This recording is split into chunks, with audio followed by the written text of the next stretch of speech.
Hi Wildcats, my name is Sam Bond. I'm a senior this year studying human development and family sciences with a minor in conflict analysis and trauma studies. Good morning Wildcats, my name is Chaz Corridor. I'm a senior studying finance from Lenexa. Hi Wildcats, my name is Evangelina Gallardo and I am a junior majoring in nutrition and kinesiology, and I'm pursuing to become a physical therapist. My name is Tel Whitmer. I'm a senior studying secondary education with an emphasis in social studies. And so today we're going to give you a look into what it's like in the life of a student at K-State right now, especially with the pandemic and how it's kind of altered and changed how our schedules were originally and where they are now. Say hi, everybody. Currently I'm in my room, which serves kind of also as my classroom, given the circumstances. So currently I am in the engineering building and I am just working on an exam review for one of my courses. I am now in my living room where I spend a lot of time studying, kind of get out of my room. Sometimes I need a different space in which I can study because sometimes being in your room, you just want to hang out. My professor is actually in the classroom, but the rest of us are on Zoom. We had a class presentation earlier, so professors are really just trying to navigate a normal school year in the most unnormal of times. I think they're actually doing a pretty good job, and we've had some really good discussion in these classes. We also have a lot of student organizations that has had to adjust to these changes as well. So I'm here outside of our Wildcat chamber.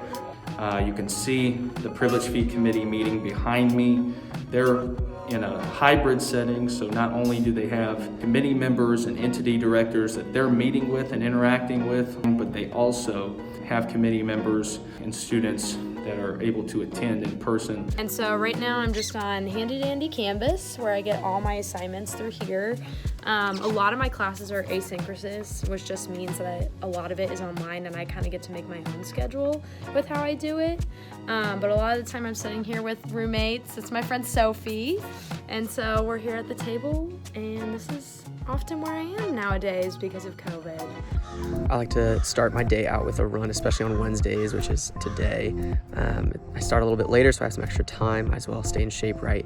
It's kind of cold, but I'm bundled up, getting stretched out. I'm ready for this run.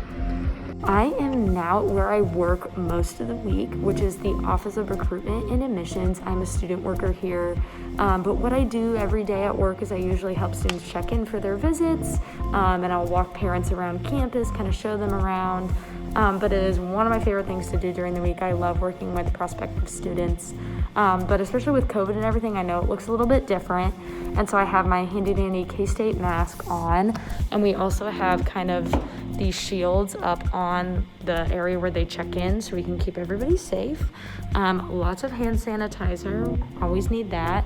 But this is where I am almost every single day. Love working here and working with students. We just got done working out at the Recreation Center. I spend most of my afternoons in meetings, online, having a routine and time to myself in the morning. I think is pretty critical to my physical and mental well-being, like most students right now. The experience is a lot different, and people are trying different ways to combat all the problems that we're facing with COVID-19. But that's one of our biggest jobs, is trying to communicate the value of a K-State education and the value of a four-year education in general, to try to get them to K-State, get them on campus. Even if their experience won't be exactly what they think it'll be, it's still an experience worth having and worth getting them on campus for. I have 3 words of encouragement for you guys. First one is stop having high expectations, whether it's for yourself or others, because it's not healthy. Number 2 is prioritize your work from most important to least important. And lastly, take care of yourself, because you are important and you matter.